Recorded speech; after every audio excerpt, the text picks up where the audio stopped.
Welcome to the new Pentagon press briefing room. In line with the Secretary's vision to make this the most transparent Department of Defense in history, I gave you my personal commitment to make these briefings more routine. So today is the first of many, and considering the significant U.S. military operations as directed by the President this weekend, now seemed as appropriate time as any to fulfill that obligation to all of you. Additionally, I'm glad to be joined by Lieutenant General Alex Grynkewich, affectionately known as Grinch. Now, despite his call sign, he's actually a very pleasant and delightful human being, and we're glad to have him here at this podium. He's the Director of Operations of the Joint Staff. He's going to be able to provide a much richer context on the ongoing series of U.S. military operations against the Iranian-backed Houthi terrorists in Yemen. So thank you for joining me, General. Thank you, sir. As many of you all know, we had an election back in November, and as a result of that election, an overwhelming mandate from the American people, there's a new president in the White House, and that, of course, is our president, President Donald Trump, who has immediately gotten to work on his America First agenda for the Department of Defense. Among those are four top-line points that I think are very important for those in this room to understand. Those are protecting the U.S. homeland, deterring China, and maintaining the ability to strike America's enemies anywhere in the world, and then also asking our allies to do more. We all know that this is a tall task, to be sure. So President Trump knew we needed a certain type of leader to bring the department into the 21st century, and he found that leader in now Secretary Pete Hegseth. So in less than 2 months, Secretary Hegseth has taken monumental steps to return the Department of Defense to its core mission, which is warfighting, lethality, meritocracy. In a very, very short amount of time, Secretary Hegseth has restored the warrior ethos. He's declared DEI dead at the DoD. He's made the sovereignty of our borders a matter of national security. And we are refocused on training, fitness, and high standards across the board here in the Department of Defense. So before we get into our updates today, I just wanted to take this opportunity to say that this Department of Defense is committed to achieving our mission of maintaining the greatest fighting force the world has ever known, and returning the Department of Defense back to the American warfighter and making it more transparent to the American taxpayer. So starting out, as I'm sure you've all seen over the weekend, U.S. Central Command Forces initiated a series of operations consisting of precision strikes against Iran-backed Houthi targets across Yemen to restore freedom of navigation and reestablish American deterrence. For years, the Houthis have targeted U.S. military ships and aircraft. They've hit commercial ships as well, including U.S. flagged vessels, and they threaten our personnel overseas. Houthi terrorists have launched missiles, one-way attack drones at U.S. warships over 170 times, and at commercial vessels 145 times since 2003. I know what it's like to be in a situation when you're under fire by the enemy. Your life is at risk. The life of your friends and your battle buddies is at risk, and you're prohibited from returning fire. That's a hellish situation that I wouldn't wish on my worst adversary. It's a tough position that we put America's sons and daughters in. Under President Trump and Secretary Hegseth's leadership, we will defend our sons and daughters. If you shoot at American troops, there will be consequences. As President Trump and Secretary Hegseth have made clear, these actions by the Houthis will not be tolerated. In his first 2 days back at the White House, President Trump signed an order laying out a process to redesignate the Houthis as a foreign terrorist organization after the previous administration revoked their designation within weeks of taking office. Under the previous administration, America's enemies were emboldened and billions in frozen funds were unlocked for Iran. With President Trump and Secretary Hegseth's leadership, an era of peace through strength is back. We will use overwhelming lethal force until we have achieved our objective. With that said, and this is a very important point, this is also not an endless offensive. This is not about regime change in the Middle East. This is about putting American interests first. As I said over the weekend, there is a very clear end state to this operation. And that begins the moment that the Houthis pledge to stop attacking our ships and putting American lives at risk. Shifting focus to Africa, at the request of the federal government of Somalia, U.S. Africa Command Forces conducted collective self-defense airstrikes against al-Shabaab on March 15th. The airstrikes occurred about 150 kilometers northeast of Mogadishu, Somalia, and AFRICOM's initial assessment is that enemy combatants were killed and that no civilians were injured or killed.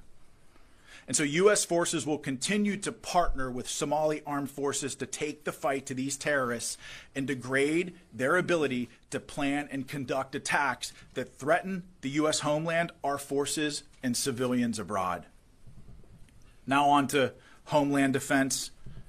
President Trump and Secretary Hegseth have been very, very clear that border security is national security. We spent decades defending foreign nations' borders while our own U.S. borders has been invaded by criminal illegal aliens, human smugglers, drug traffickers, and transnational gangs. The Department of Defense is proud to defend our homeland and the territorial sovereignty of the United States. Although we've seen a 93% decrease in illegal border crossings, we will not stop until we have 100% operational control of our southern border. And over the weekend, Joint Task Force Southern Border assumed the mission from Joint Task Force North and reached initial operating capacity. Additionally, U.S. Northern Command announced on Saturday that the Arleigh Burke-class guided missile destroyer, the USS Gravely, departed Naval Weapons Station Yorktown for a scheduled deployment to the Gulf of America. We're actually making some history from the podium today. It's the first time we've recognized the Gulf of America in the Pentagon press briefing room, which is kind of cool. So it's not only vital for the United States to have control of our border via land, it's equally important to control our territorial waters. And this deployment directly supports U.S. Northern Command's mission to protect our sovereignty. And lastly, Secretary Hegseth spoke with Qatari Minister of State for Defense Affairs, His Excellency Sheikh Saud Al Thani, to discuss operations to eliminate the Houthi threat to American commerce and restore American freedom of navigation. The Secretary acknowledged Qatar's strong partnership in addressing shared security challenges across the region, including Syria and the Red Sea. And with that, I'll turn it over to my counterpart, Grynkewich, for some more opening comments on CENTCOM strikes. General, the floor is yours. Thank you, sir. Ladies and gentlemen, thanks for the opportunity to provide you a brief operational update on our operations against the Houthis. On Saturday, the 15th of March, shortly after 1 p.m. Eastern Time, at the direction of the President, U.S. Central Command began precision strike operations against the Houthis to restore freedom of navigation and American deterrence. The initial wave of strikes hit over 30 targets at multiple locations, degrading a variety of Houthi capabilities. These included terrorist training sites, unmanned aerial vehicle infrastructure, weapons manufacturing capabilities, and weapons storage facilities. It also included a number of command and control centers, including a terrorist compound where we know several senior Houthi unmanned aerial vehicle experts were located. On Sunday, strike operations continued against additional headquarters locations, weapons storage facilities, as well as detection capabilities that have been used to threaten maritime shipping in the past. Today, the operation continues, and it will continue in the coming days until we achieve the President's objectives. Thanks, and I look forward to your questions. And with that, in this very crowded briefing room, I'll take some of your questions. And the first, I'll go to Logan from Newsmax. Sean, thank you for taking my question. This really is for both of you. A question about the Bashat. That's Iran's spy ship that has been directing the Houthis throughout this conflict. Is it still operating in support of the Houthis? If so, do you know where it is? General, turn it over to you to address that. Sure. We know that the Iranians have provided a variety of assistance to the Houthis over the years, including some suspected intelligence. We do know that some had previously come from the Bashad. The Bashad is not currently being used for those operations, but we do know that other vessels are contemplated for those sorts of operations, so we're watching very closely to see if they return to the AO. I would also say that, when you look at how the previous administration conducted business with Iran, they really empowered Iran to fund and export terror all around the world, whether it's with Hezbollah, Hamas, specifically with the Houthis. I mean, it's very clear. I think President Trump has made it very clear that he's put Iran on notice. I mean, I'm sure that you saw his tweet today that essentially saying, and I'm paraphrasing, that any shot fired at U.S. forces by the Houthis would be considered a shot from Iran. And this is the president showcasing leadership from the Oval Office and frankly, bringing moral clarity back to the United States of America. We know who the enemies of this country are and the enemies of a free world are. And President Trump has put them on notice, as you saw with Iran this morning. But okay. Gabby.